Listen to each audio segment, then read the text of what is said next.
Assalamualaikum warahmatullahi wabarakatuh. Waalaikumsalam warahmatullahi wabarakatuh. Tabipun. Ya pun. Halo teman-teman semua, kenalin nama aku Naura Zikra Aulia, biasa dipanggil Naura. Aku bersama rekan aku. Aku Ilham Surya Pratama, biasa dipanggil Tama. Dan di sini kita kedatangan narasumber yang fenomenal banget. Kami di sini bersama Dharma Setiawan. Oke, biasa dipanggil siapa Pak? Dharma gitu. Oke, Pak Dharma. Terima kasih Pak Dharma Oke. atas penyambutan kami di sini dan terima kasih atas telah mengiyakan ajakan kami sehingga acara ini bisa kita buat lah ya. Benar.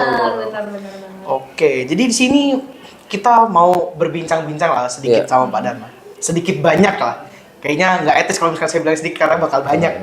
Banyak banget juga nggak apa-apa. Oh, nggak apa-apa ya, Pak, enjoy. Boleh, bisa. Kita enjoy aja.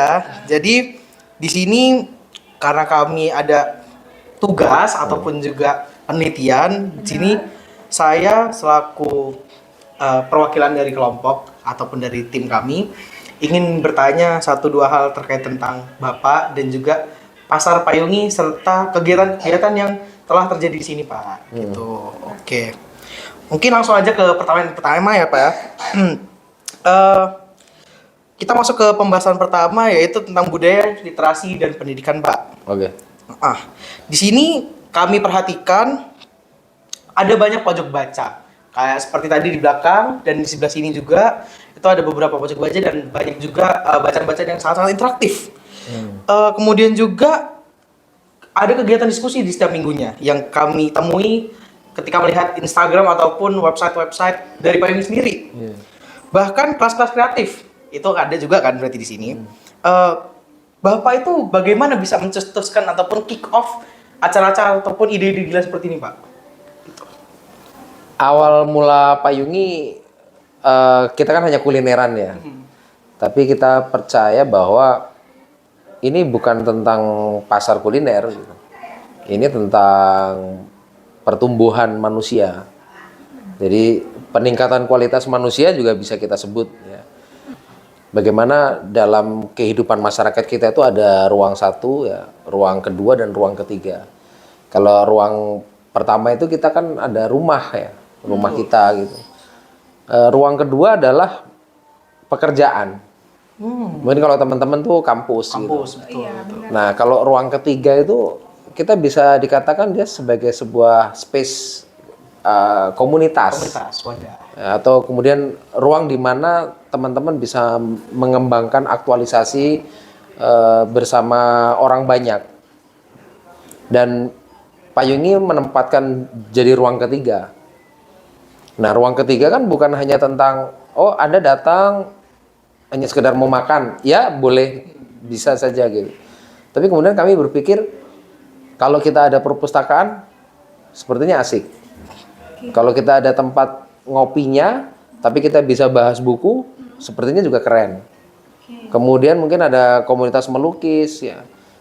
Kemudian kita mengembangkan sekolah seni di sini ya, bagaimana anak-anak berkegiatan, bahkan disabilitas ya. Disabilitas itu tadi di belakang rumah kan selain ada perpustakaan ada barista rungu. Iya, betul. Ya, jadi mereka yang selama ini dianggap yang sering ditinggalkan bahkan dianggap sebelah mata, mereka tuh setara gitu di sini. Bahkan ada mereka-mereka yang tidak rungu tapi belum tentu bisa barista. Jadi kita ingin menyebut sebagai apa yang disampaikan dalam SDGs itu no one left behind. Jadi tidak ada satupun yang tertinggal di kampung ini. Jadi semua orang bisa tumbuh bersama, setara bersama apapun kondisinya gitu. Berarti saya bisa tarik kesimpulan bahwa Payung ini bukan sekedar wadah, bukan sekedar komunitas, namun tempat inklusif bagi semua orang yang ingin berkembang ataupun ingin jadi bagian dari komunitas ini ya, Pak? Tepat. Jadi kita menjadi ruang inklusif ya. Saya selalu mengulang-ulang Payungi dengan disabilitas itu seperti mobil ambulan. Jadi kalau kita punya mobil bagus seperti apapun, tapi kalau hanya untuk diri kita sendiri, lewat lampu merah itu akan berhenti. Tapi kalau kita punya mobil ambulan yang kita gunakan untuk melayani orang banyak, lampu merah tidak bisa menghentikan kita. Syaratnya apa yang kita miliki ini digunakan untuk kebermanfaatan bahkan disabilitas tadi. Jadi hubungan Payungi dengan disabilitas tuh bagaikan mobil ambulan tadi. Mungkin ada di sana punya mobil Lamborghini mahal 2 miliar gitu. Tapi kan hanya untuk dirinya sendiri. Lewat lampu merah Tetap berhenti. Taruhlah kita mobil kita ini murah 90 juta, 100 juta gitu.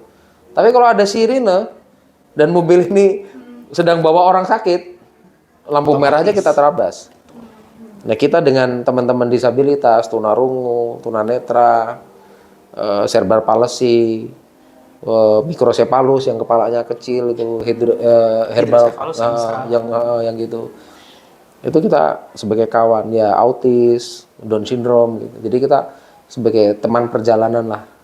Payungi menempatkan sebagai ruang inklusif ya seperti tadi dibilang gitu. Oke, gila. Ini menginspirasi sekali sih, karena memang nggak banyak tokoh-tokoh seperti Pak Dharma ini yang Banyak. melakukan. Banyak. Mungkin ini banyak ya. aku ketidaktahuan aku ya, cuman mungkin dari pengalaman aku dan teman-teman memang kami nggak banyak bertemu sama tokoh-tokoh kayak bapak ini sejauh kita kuliah ya teman-teman ya. Dan Jadi di Lampung ini kayak ada komunitas, terus dia bisa memanfaatkan tunarungu, tunanetra. Bukan memanfaatkan sih, memberdayakan. Memberdayakan, sorry maksudnya Memberdayakan. Kayak baru di sini gitu. Apalagi Enggak banyak, ada kok. Ada tempat lain ada. tapi mungkin kita aja yang kurang Iya. tahu. Ada namanya apa namanya komunitas disabilitas di Lampung tuh ada. Ada PKDL juga, Persatuan Komunitas Disabilitas Lampung. Tapi ketuanya emang orang Metro ya, Miss Yunita. Itu ada di seluruh Lampung tuh ada gitu. Oh gitu. Mungkin nanti teman-teman kalau butuh akses yang dekat dengan Bandar Lampung kan ya. Iya. Nah, nanti kita bisa kasih info yang di sana gitu. Nggak harus jauh ke sini gitu. siap. Keren sih, Pak. Keren banget sih. Kita kasih plus dulu kali ya buat Bapak. Iya. Hei. boleh. Udah kayak topeng monyet ya dikasih upload. Jangan gitu dong Pak. Tapi emang benar-benar menginspirasi sih Pak, karena memang nggak banyak orang yang bisa menggerakkan segitu banyaknya sumber daya, segitu banyaknya manusia untuk bisa diajak berkembang, diajak beraktivitas dan akhirnya menghasilkan output yang sedemikian rupa ya Pak ya. Oke, kita lanjut ke bahasan kedua kali ya Pak ya. Siap. Oke, jadi bahasan kedua kita ini ada social capital Pak. Wih, Bourdieu ini ya. Iya, lumayan lah. Pierre Bourdieu ya. Iya. Oke. Jadi social capital yang sini yang ingin kami pertanyakan ataupun kami diskusikan itu terkait tentang bagaimana Payung itu menembus kesendirian digital, di mana yang teknologi itu sekarang serba canggih, orang-orang yang sudah independen dengan aplikasi ataupun gadgetnya mereka, dengan adanya Payung ini mereka bisa melebur. Mereka bisa bermain bersama, mereka bisa berinteraksi, dan bagaimana cara Payungi ini tetap bisa agar mereka itu yang berinteraksi di sini membuahkan hasil seperti mungkin profit atau mungkin ada dari hasil penjualan, kemudian karya-karya, kemudian aktivitas lain. Itu bagaimana sih Payung itu bisa men-startup hal-hal tersebut Pak? Oke, kalau bicara sosial kapital, Pierre Bourdieu itu kan ada 4 kapital ya.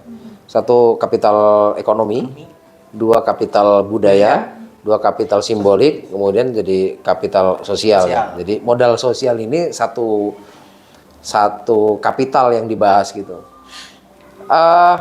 Saya melihat kalau dari 4 kapital ini 2 bisa diwariskan, 2 tidak. Kapital ekonomi itu bisa diwariskan.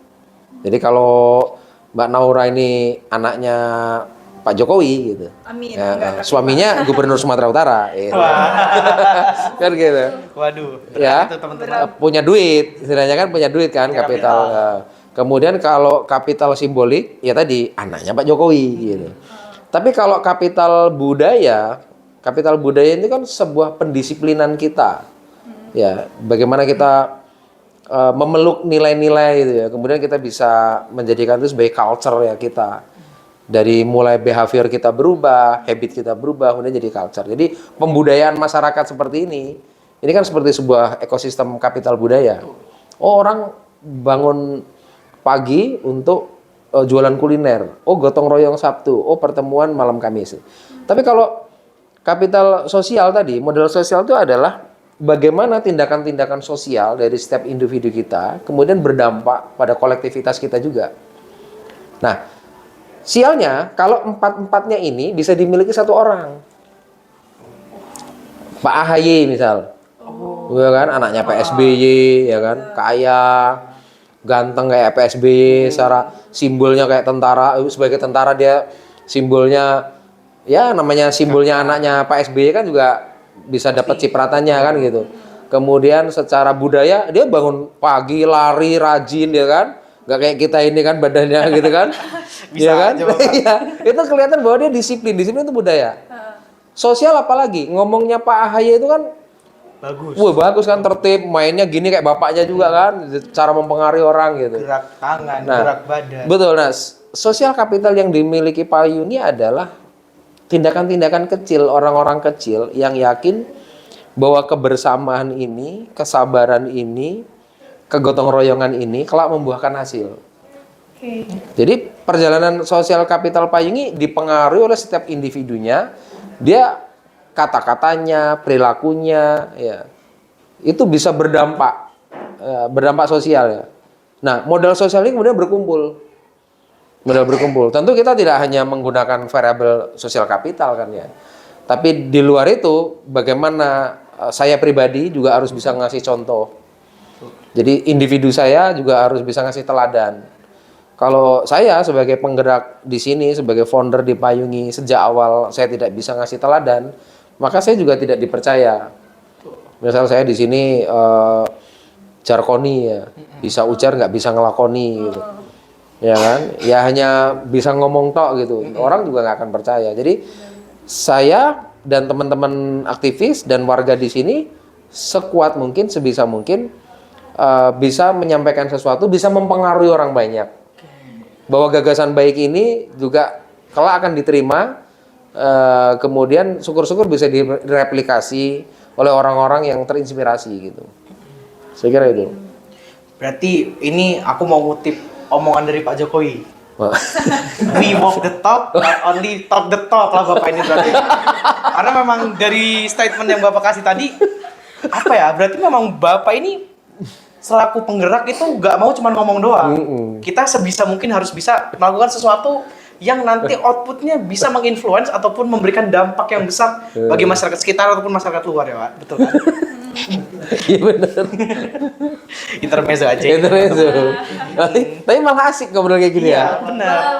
Karena memang beliau Pak Jokowi juga sebetulnya betul dengan omongan we walk the talk, not talk the talk. Karena kebanyakan dari sosok pemimpin atau figur ketika di depan kamera ataupun di depan wartawan, memang mereka tuh terbiasa lebih gampang untuk ngomong ketimbang merealisasikan. Nah, tapi memang gak banyak orang juga yang bisa bener-bener merealisasikan itu. Betul. Jadi thumbs up banget lah buat Pak Dharma ini. Kita Pak Jokowi.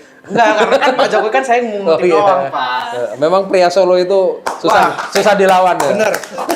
Influence-nya sangat mengakar sekali. Mengakar. Pria Solo memang Top sekali. Oke teman-teman, kita udah selesai di bahasan kedua. Kita mau lanjut ke bahasan ketiga sekaligus yang terakhir sepertinya Oke. Pak.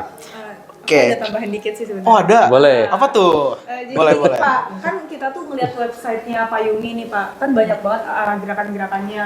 Terus ada Payungi University, terus ada juga Bank Sampah Yeah. dan sebagainya. Nah, terus yang tadi juga kan kita udah survei nih Pak, kita keliling-keliling, terus kita ngeliat ada penjual bakso yang dimana dia menggunakan batok kelapa. Batok kelapa. Wah itu sangat menginspirasi banget ya, zero waste ya kalau Zero sekarang. waste. Yeah. Zero waste banget. Apalagi plastik kan lagi mahal-mahalnya sekarang tuh. Iya tuh. Iya benar. Bener kok. Nah, aku tuh mau tanya Pak, Payungi itu sebenarnya pasar atau ada gerakan lain sih Pak dari ini semua gitu? Karena kan kita lihat juga tadi ada kotak yang dimana tuh buat botol-botol Iya, plastik. iya. Halte Halte botol Iya, plastik. itu halte botol plastik. itu menginspirasi banget sih. Iya. Apalagi kita di kampus kan nggak ada ya kayak gitu ya. Kayak cuma Belum mungkin ya. Belum. Gitu. Mungkin Jadi belum kayak- tersadarkan. Oh, iya. Itu cuman ada kayak tong-tong sampah biasa gitu. Itu gimana Pak?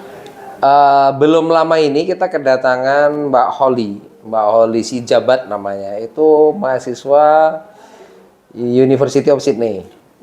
Jadi dia tinggal di sini sebulan, kemudian dia memang disertasinya tentang payungi. Kemudian dia bikin pameran lukisan tuh. Oh, iya? Pameran foto, bukan pameran lukisan. Pameran foto tentang perjalanan payungi selama hampir 8 tahun. Jadi judulnya adalah Lebih Dari Sekedar Pasar. Jadi kalau kita melihat apa yang terjadi dalam tubuh payungi, memang ini bukan tentang satu dua hal ini. Ini tentang kehidupan kita sehari-hari saja. Bahwa orang nyari duit, dia dagang gitu. Bahwa orang berinteraksi gotong royong, karena ini kita sebagai satu tugas kemanusiaan kita di sekitar lingkup sosial kita. Oh, ternyata ada sampah. Ya.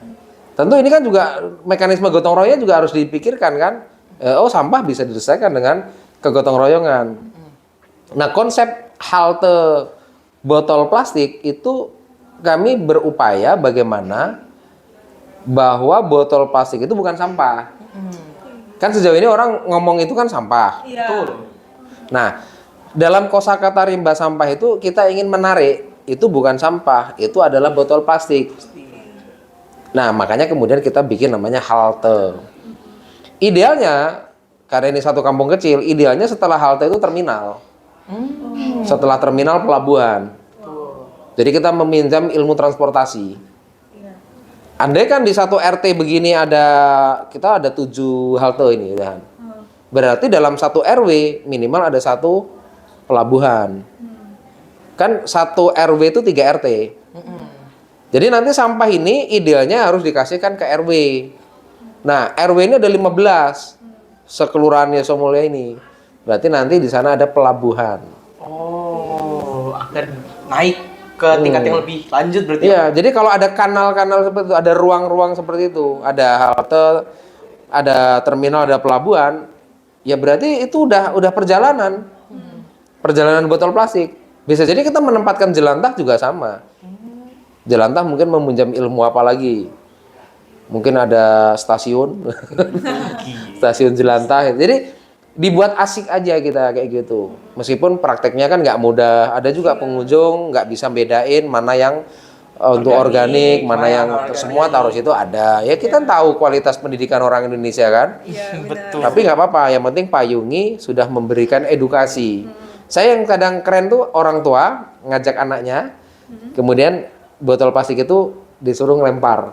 Oh. Ya, itu sebenarnya kalau ada yang bisa median keren tuh. Bagaimana? Jadi poin. Iya, iya.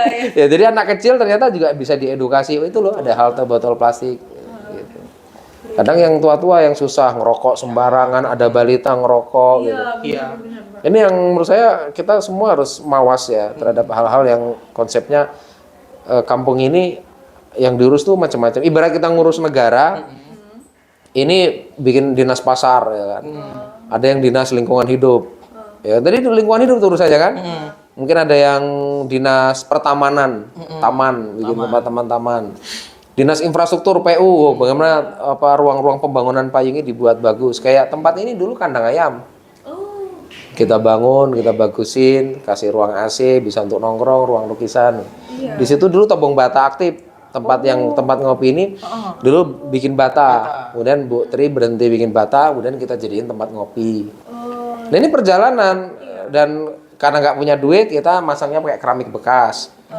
Ini istilahnya dinas PU-nya Payungi hanya bisa menghadirkan keramik bekas kita pasang gotong royong. Tapi karena dari keramik bekas itu ya Pak, Iya. jadi ciri khasnya. Ada value-nya malah ya. value-nya. Sebenarnya karena kita nggak punya duit itu.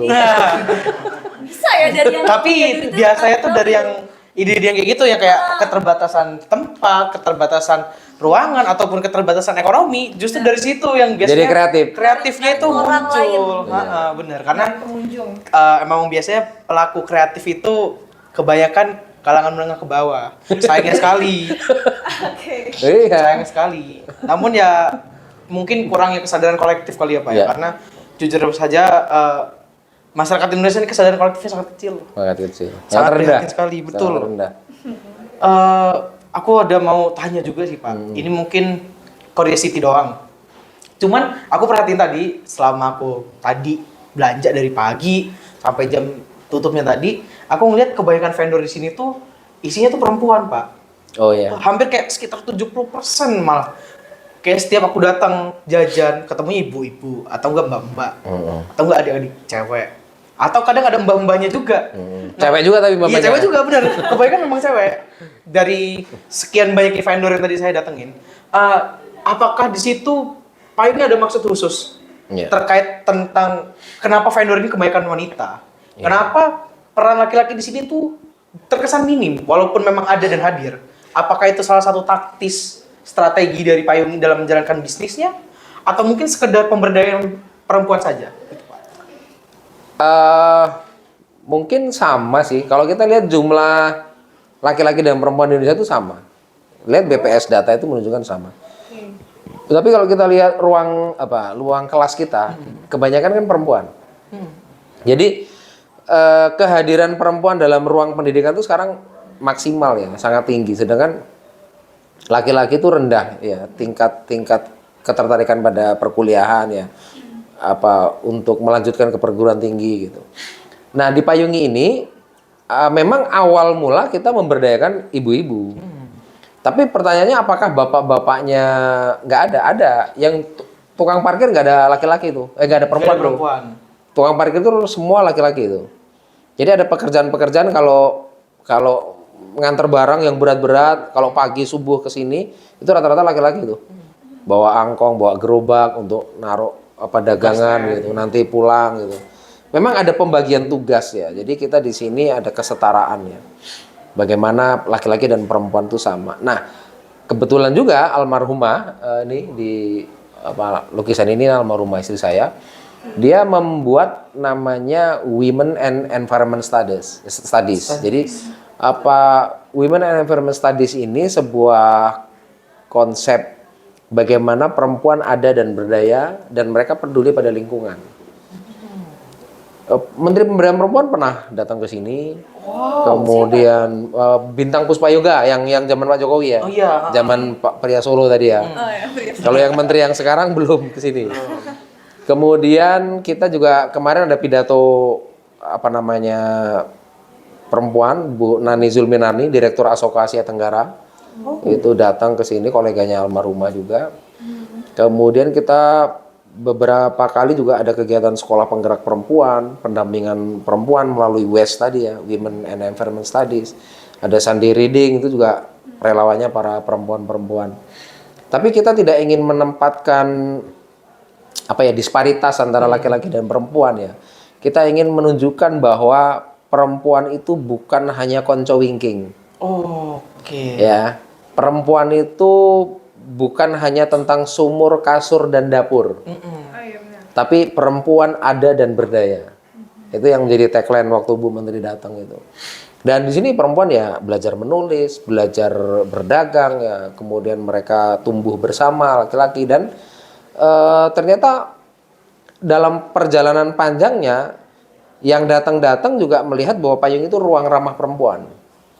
Bahkan ruang ramah anak dan perempuan. Itu yang menarik selama perjalanan hampir 8 tahun Payung ini. Jadi mungkin kalau tadi yang sampean lihat adalah banyak perempuan, ya mungkin kita sebagai laki-laki juga senang sama perempuan. Betul. Saya kayaknya juga seumur hidup saya berjanji saya akan suka sama perempuan. Saya nggak suka laki-laki. Wah, lumayan nih. Iya kan? Nggak tahu, kamu mau gitu nggak? Saya pribadi masih suka perempuan. Nah, iya, jadi saya kalau sama laki-laki itu nggak suka belas saya. Tapi beda Pak kalau saya. Ya. Kalau saya laki-laki bukan Oke. perempuan. Ibarat kata. Iya. Lurus-lurus aja nggak apa-apa. Jadi memang disparity ataupun kesenjangan antara laki-laki dan perempuan di situ sangat minim ya Pak ya? Minim dan perempuan ini pendapatannya lumayan loh. Oh iya. Sekali penggelaran pasar ini ya berarti? Ada yang sekali gelaran bisa untuk makan 1 minggu. Wow. Ada yang 1 kali gelaran bisa untuk makan setengah bulan. Ada yang 1 kali gelaran bisa untuk makan sebulan. Itu ada tuh. Keren.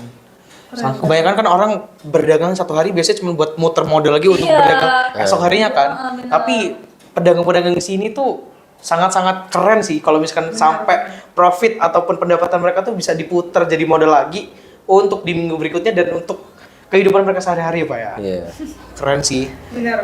Sumpah karena memang modal itu siapa sih yang modalin sekarang mah? Pemerintah juga Kita modalnya dulu dari masjid. Oh, kolektif tuh berarti. Untuk memulai modalnya mak-mak ini dulu dagang, mereka meminjam kas masjid. oh, pas masjid dari sokongan setiap Jumat gitu Pak di masjid. Kas dulu ada 15-an juta, kemudian dipinjamkan, nggak ada bunga, tapi ya nyicil aja mereka. Itu ada yang setahun baru lunas, ada. Iya. Jadi intinya kas masjid tidak hanya diumumkan untuk Jumatan, tapi digunakan untuk pemberdayaan masyarakat. Keren banget Keren sih. Soalnya kebanyakan masjid juga ngumumin saldo tuh kayaknya cuma pas Jumatan, Pas Jumatan. Idul Fitri, Iya, Idul Adha, udah. Nggak tahu entah alirannya kemana, apakah untuk pembangunan atau untuk kesejahteraan masyarakat sekitar, kita nggak ada yang tahu. Cuman, Sejauh itu biasanya untuk bangun gedung. oh iya benar. Tapi kan langka ya ada masjid yang mau ngurusin pemberdayaan begini. Jadi ada kepedulian. Nah, setelah gelaran begini, mereka gantian ngasih infak ke masjid. Oh. Keren sih, keren sih. Jangan lupa sama akar ya guys ya. Wih, Karena memang kita dimulai dari bawah. itu kata-kata Mbak Puan itu. Ojo pedot oyot. Oh, waduh, ngutip lagi dong saya. Waduh, kebanyakan ngutip ini. Cuman memang aku sangat apresiasi, apalagi teman-teman juga. Kita di sini ngelihat bahwa kesadaran kolektif masyarakat di sini itu sangat-sangat kuat banget. Bahkan kayak, apalagi kita yang bersekolah, berkuliah di Bandar Lampung tuh ngelihat kayak kesadaran kolektif masyarakat tuh sangat kurang. Sedangkan di sini mereka bisa guyup, mereka bisa ikut berniaga, ikut bersosialisasi bareng, ikut melakukan kegiatan bareng. Itu rasanya kayak angin segar gitu loh bagi kami yang tinggal di yang perkotaan yang urban. Sumpah, aku ngerasa kayak kita kalau habis udah selesai kerja enak tinggal di metro kali ya. Iya benar. Iya. Lihat metro tuh kayak kotanya tuh lebih kecil terus lebih asri. Lebih walas asih sih. Iya. Saya melihat metro ada kesejarahan ya. Kan kita dibentuk sejak 1936-37 ya oleh kolonisasi Belanda. Kalau Anda datang ke kota ini pasti cara menandai kota ini dengan angka. Iya, betul. iya. Dari Bedeng, kan? 13 apa 14? Bedeng ya? sebenarnya ya benar. Bedeng 13 sampai 29. 29 kalau metro ya. Kalau bedeng 1 kan daerah Trimurjo ke sana ya. Betul. Misal di sini tuh 21. Jadi sebenarnya itu penanda bahwa dulu shelter-shelter yang dibangun Belanda tadi menunjukkan bahwa oh Anda datang nih dari daerah mana nih, Jawa mana. Anda ditaruh di bedeng mana. Sehingga kolektivitas mereka tuh nggak pudar. Jadi seperti Belanda tuh kayak mindahin kampung aja. Jadi bapak sampean datang ke sini dia tetap bangun Satu kampung yang komunitas. yang namanya sama. Yang namanya sama gitu. Jadi kenapa kolektivitas di dalam kota metro sendiri ini seperti big village sih, bukan kota menurut saya. Ini mau jadi kota metropolitan kayaknya saya pribadi juga nggak suka-suka amat. Setuju saya, Pak. Kembali ke deso banget juga kayaknya enggak. Jadi benar. akhirnya di tengah-tengah begini. Benar. Memang enak sih tinggal di metro tuh, apalagi masyarakatnya tuh yang Guyup ya. guyup, Ramah. terus juga slow living lah mereka. Itu benar-benar kayak angin segar bagi kita yang tinggal di perkotaan ya. Biasanya kalau di kota hingar-bingar, orang sibuk aktivitas sendiri. Sedangkan di metro setiap minggu pasti ada acara, ada Car Free Day, ada kayak payung ini, ada yang di komunitas lain mungkin berkumpul. Itu Iya. di Bandar Lampung tuh kayak sangat jarang. Mungkin ada, cuman memang informasi ataupun kegiatan tersebut tuh biasanya khusus orang-orang yang ada di lingkup itu doang. Tapi uang kan banyak kan di Bandar Lampung. Betul. Karena di sana ada banyak hotel, ada perguruan tinggi yang besar-besar di sana. Kemudian ada tempat mall-mall juga banyak, mau ngebuang duit banyak gitu loh. Artinya ya kan berarti duit tuh di sana. Tapi pertanyaannya adalah ketimpangan sosialnya juga tinggi kan? Betul sekali. Yang kaya banget juga banyak. Benar. Yang miskin sampai di pinggir-pinggiran juga banyak gitu loh. Yang dalam pemberdayaan ini, ya ini kalau kita ngomong pemberdayaan payungi, yang kita ingin ubah kan bagaimana pemerataan ekonomi kan. Payungi nggak bisa bikin kaya, Betul. tapi setidaknya kita tidak mengukur kebahagiaan dalam perspektif ekonomi saja. Oh iya, benar. Kolektivitas tadi juga bisa membawa kebahagiaan kan. Betul. Semenasib sepenanggungan, punya komitmen keluarga besar ya, bertetangga tapi seperti saudara karena kita punya wadah bernama Payungi. Payung ini bukan hanya sekedar pasar, lebih dari sekedar pasar kalau kata Mbak Oli tadi kan. Iya. Tapi saya menempatkan payung itu sebagai gerakan.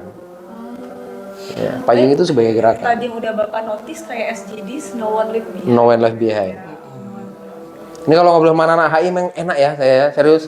Baru enggak serius saya baru kali ini diwawancarai obrolannya tinggi-tinggi nyambung gitu loh. Wah, kita nggak setinggi itu sih, Pak. Enggak, serius saya belum lama saya kedatangan anak Unila tapi nggak jurusan HI. Oh iya. Jadi kadang ya bayangin Anda membuka dengan Bourdieu loh dan saya kok ngerti Bourdieu kan? Betul. Ya kan betul. Pierre Bourdieu bicara 4 kapital tadi, Anda ngerti. Mungkin Anda pernah baca Jürgen Habermas gitu kan? Pernah ada kayak teori sosial. Ya kan? Banyak banget di HI jurnal-jurnal kayak gitu. Iya. Banyak. Memang anak-anak HI memang harusnya jadi pemimpin-pemimpin nasional. Ya. Amin ya Allah, amin, amin. Ada yang ngerti gitu loh isu nasional, isu internasional, Ya, isu daerah, ya. isu global, ya betul sekali.